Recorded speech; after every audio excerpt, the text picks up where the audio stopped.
Hey y'all, it's Bailey with Reclaim Grace. I'm so happy you clicked on this video. I have 5 projects for y'all today, and they are fast selling projects. They sold the same day I put them in my booth or the day after. So y'all let me know what y'all think about them, and we're going to get started right now. Our first project is this old wooden frame. I picked this up for $5 at a local thrift store, and as you can see, this corner right here has some damage. It's missing some trim. This trim right here is pretty good, but it's missing some trim up here. So we are going to fix that, and I'm going to show y'all how. I'm going to start by just taking this back off, pulling those nails, getting rid of that old wire. And I left this part in for y'all so you could see how old this backing and frame is. When I went to lift it up, it just crumbled. So we're going to get rid of all that and make our own backing in a later step. We're going to give our frame a good clean. I'm just going to use some Windex and a blue shop cloth. This thing was pretty dirty, and we just want to start with a nice clean surface. This is the product I'm going to use, the mold putty. I have this in my Amazon store if y'all are interested. All you do is you take equal parts yellow and equal parts white. You mix it together and kind of fold it onto itself until you have one solid color. Now I'm just going to flatten it out, and I'm going to pick a corner of this frame that is in really good condition, and I'm going to create a mold around that gorgeous detail. Pressing really well, just making sure that is picking up the proper detail. Within 15 minutes, I can peel our mold off, and that is how it's looking. This product was really cool to me. I had never used it before.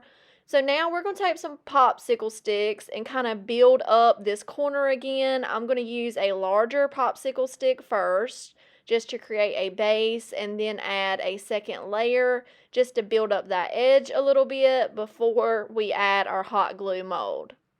I'm going to apply hot glue into our handmade mold, and then I'm going to flip it over onto the corner of the frame, press down, and I'm going to let that dry for about 15 minutes, and then just peel our handmade mold back. And you can't really see it because it's clear hot glue, but it did turn out pretty well. I'm just going to pick off any excess glue that had squeezed out outside of my mold. Now we are going to mix up some milk paint. If you've never used milk paint before, it comes in this powdered form, and I'm just going to use an old measuring spoon and measure out 2 scoops of the powder, and then I'm going to measure out 2 scoops of some water that I'm stealing from my Mr. bottle, and we're going to whisk that for about 2 minutes and set it to the side and let it thicken for about 10 to 15 minutes. And then we're going to go ahead and apply our first coat. Something I need to mention is once I got done messing around with those trimmings and fixing it with the hot glue mold, I did take it outside and give this frame 1 coat of brown spray paint just to prime that hot glue area, and I let that dry before I came in with my milk paint. I figured that would help this frame from not, leaking any wood tannins up through my white paint. So now I'm just going to apply my milk paint. I'm going to do 3 coats, drying in between with my heat gun. Once my paint is dry, I'm going to take some measurements and cut out a piece of 1/4-inch plywood to create a new backing for our frame. I'm then going to come in with Cashmere by Fusion and just apply 1 quick coat. I'm going to be applying a piece of thin decoupage paper onto this plywood, so using a lighter paint underneath will really make the colors of the decoupage paper pop.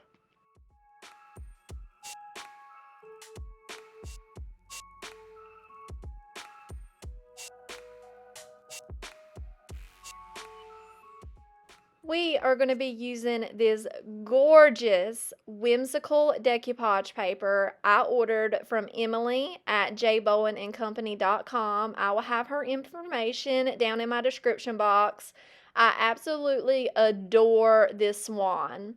So we're going to use my Dixie Belle flat clear coat as our decoupage medium, and I'm just going to line up my paper on my plywood, and we're going to start off by doing a little starter strip, about a 2 to 3 inch area.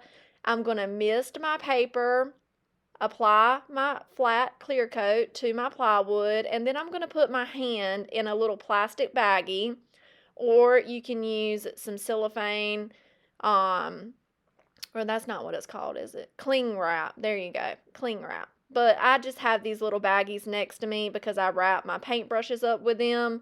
So I'm just going to, it really helps with friction if you put your hand in something like that, because this is very thin decoupage paper and it's very delicate. So I'm just going to apply the clear coat in about 2 to 3 inch sections at a time. Make sure you mist the paper because that really helps with wrinkles, and then just work in sections. I'm going to let that decoupage paper fully dry, and then I'm going to come in with my little finger sander here, and in a downward motion, I'm going to sand off any excess paper. This will give us a nice clean edge. Now we're going to come in and seal the top of our decoupage paper, and I learned this technique from Emily at J. Bowen and Company as well. She uses kind of crosshatch motions whenever she's sealing over her decoupage paper to make it look like it's a painting, and I really like this technique. This is my first time doing it this way. Once that is good and dry, I'm going to use my favorite tool again just to secure this plywood into our frame. Now we need to seal up that milk paint. It's recommended always to use a wax or an oil to seal over milk paint. So I'm going to come in with DIY clear wax first. I'm going to work in sections, apply the clear wax over the white area of our frame. Then I'm going to come directly over that clear wax with my Fusion Agent Wax, really working it into those trimmings and the details to our frame and our gorgeous crackle from the milk paint. Then going to come in with a blue shop towel and buff off the excess wax.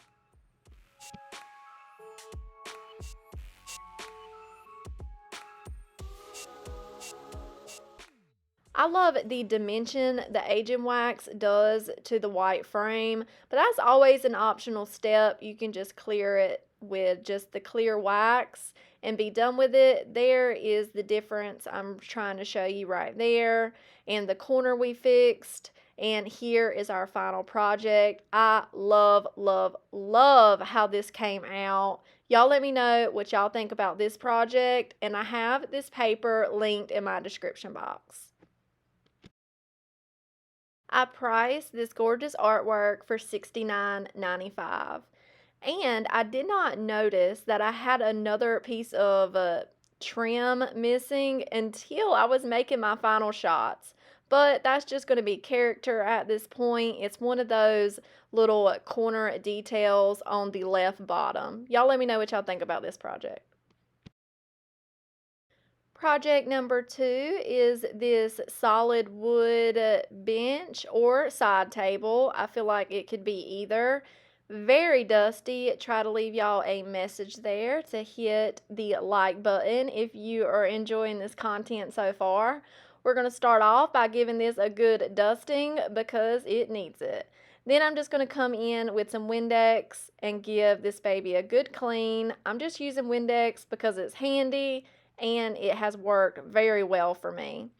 And then we're going to let that cleaner fully dry before we come in with some fine grit sandpaper, and we're going to give the whole surface a really good scuff sand, just trying to make and create some micro texture for our paint to stick to.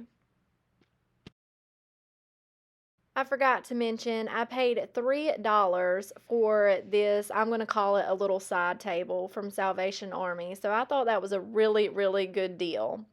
Now I took it to the other side of my workshop and I'm using some 120 grit sandpaper and I'm going to get off this felling finish on the top, just stripping it, back down to the bare wood. We are going to restain this part later.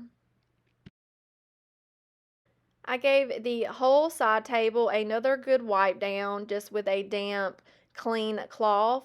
Now I'm going to come in with Cashmere by Fusion. This is an all-in-one paint, so it will make this project nice and easy. And I'm going to paint just the bottom half and leave that top just bare wood for right now.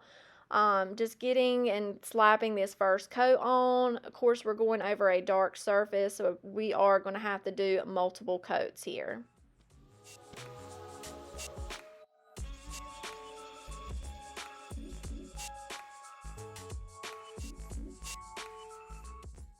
Once that first coat was dry, I'm coming in with some fine grit sandpaper and just going over the surface to try to get rid of any brush strokes and maybe some dust that landed into my paint. Now I'm going to apply that second coat. I did 2.5 coats on the bottom half of our side table, let them dry, and now I'm coming in to distress any sharp edges and just here and there to make this piece look a little rustic. Now we're going to be using the new Lost Garden transfer book from Iron Orchid Designs. This came out this spring. And do you see those little nubs? I don't know what to call them. They're covering screws. If I learned on the second side how to do this more efficiently, but those pieces got in my way and it made this transfer a lot harder to transfer. But I just took my time, did the best I could, and it still came out great. Just lifting the transfer and rubbing at the same time really helps that transfer release, and I love this transfer. I think what I love most about it is the negative space it's just not taking up the whole, section. I love how you can still see that cashmere through the transfer.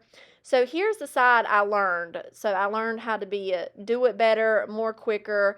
I cut some relief cuts and cut out where those knobs were, and this side went on very well. So I just pressed all over to get the transfer stuck down. The back side of this has a little tack to it, so it will most of the time stay in place while you're rubbing, but I like to add just a little bit more security and add a piece of painter's tape to the top.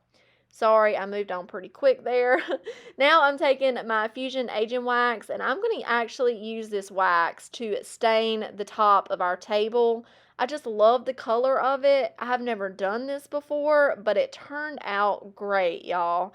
It's really nice and buttery smooth, and I will definitely be doing this again. I just brushed it on and wiped off any excess and really buffed in that wax. And here is our side table. I love how it came out. I love this transfer. It does not look beautiful on top of this ugly red carpet, but the table itself is beautiful. I'm going to price it for $52.95. Y'all let me know what y'all think about this project.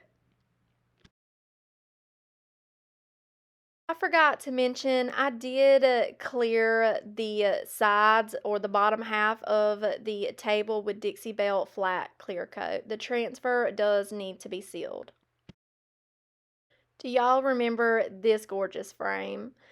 Lisa, a viewer, gifted me a truckload of items from her retiring booth, and this was one of them, and I squealed whenever I seen it in the box. I love this frame. She even had the broke off pieces, so I'm going to get those glued back into place. Y'all, this frame is one of a kind. I absolutely love this frame. We're going to get these glued up, and I did give them a few hours to dry before we moved on. Next, I'm going to clean the frame. I'm just going to use a baby wipe This thing was pretty dirty. I'm just going to give it the best I can, a good wipe down with a few baby wipes.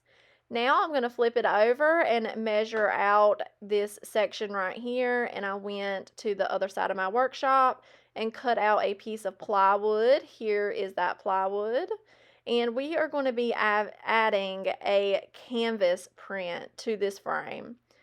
I am kind of obsessed with swans right now. I don't really know why, but they are just in and they're really hot sellers, and I'm here for it.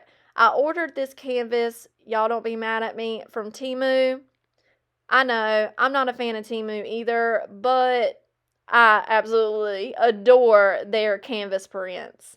So we're going to attach this with Mod Podge, and I'm going to leave in this whole section here so you can really see I'm applying quite a bit of Mod Podge because this canvas is pretty thick, and I am rubbing this print into that Mod Podge just to make sure all the air bubbles are out and it has made good contact. I'm going to use my brayer to go over top of it. Now I'm coming in with that same Mod Podge. We're going to do Emily's technique again and apply it in a thickish way and a cross hatch motion. We're going to make this look like an oil painting. If y'all have not checked out Emily's channel, it's J Bowen and Company. She has some really good videos using Iron Orchid Design products. I'm going to have her information in my description box. So right now my canvas is fully dry, and I'm going to use a sharp X-Acto knife just to trim off the excess canvas.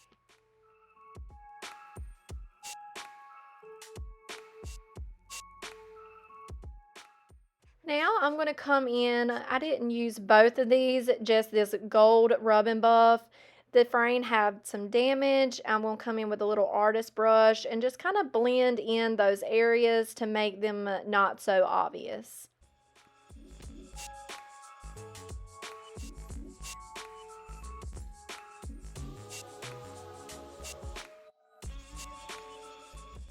Now we are going to add our artwork into our frame, and the back of the plywood does sit flush to our frame, so I'm going to have to use a staple gun, making sure I line up the staples so one end of the staple goes into the plywood and the other end goes into the frame. Now we're going to add our hanging hardware. This is a kit I order off of Amazon. It comes with the D-rings, the screws, the wire, and the collars. I pre-drilled those holes, then add the screws. Now I'm going to slide on both of my wire collars onto the included wire, the little baby things, so it takes a second. Then I'm going to loop the wire through the D-ring and then feed it back through the collar. Then press that collar down with some wire cutters just so it squeezes both of those wires together. I'm going to do that other side, figure out where I want my wire to adjust to, and then tighten down the other side, and this project is done. I love this frame and I love this swan. I priced it for $57.95 and it sold that same day, so I feel like I did price this one too cheap. Y'all let me know what y'all would price this for, and this has to be my favorite project from today's video. What do y'all think about this one?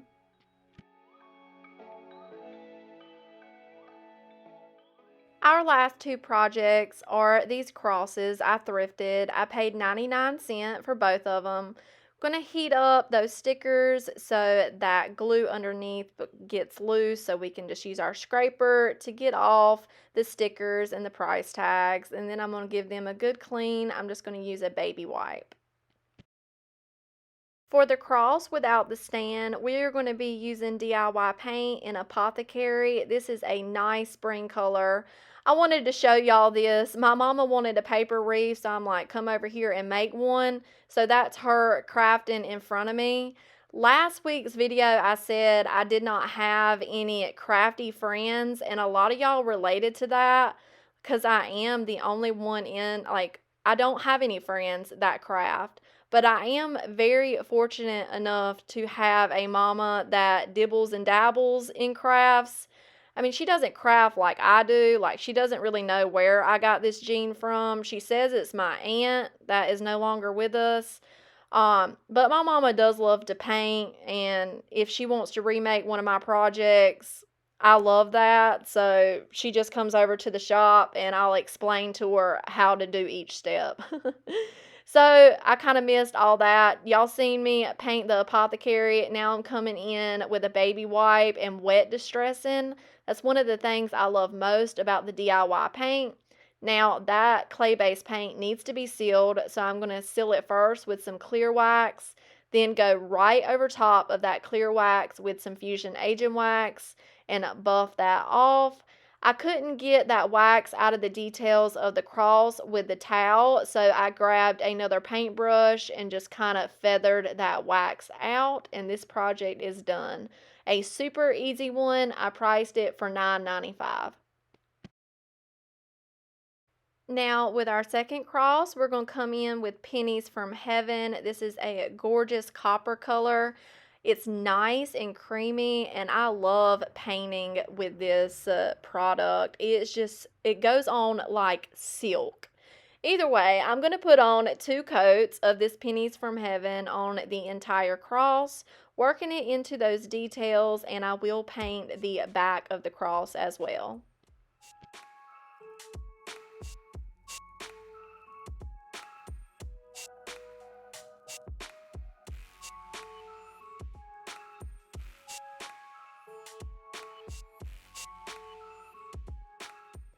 Now I'm going to add some patina.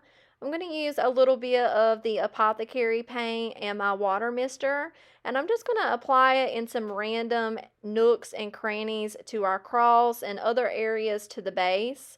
I'm misting it so it kind of runs down the cross. Then I will take a shop towel and blot any excess off. I dried that down and I felt like it needed another color, so I broke out Farm Fresh. Did the same thing, kind of watered the paint down and applied it randomly to the cross. Also watered it and let those runs just flow down the cross so it looks more natural. And then I gave it a quick seal coat and this project is done. I priced this cross for $19.95.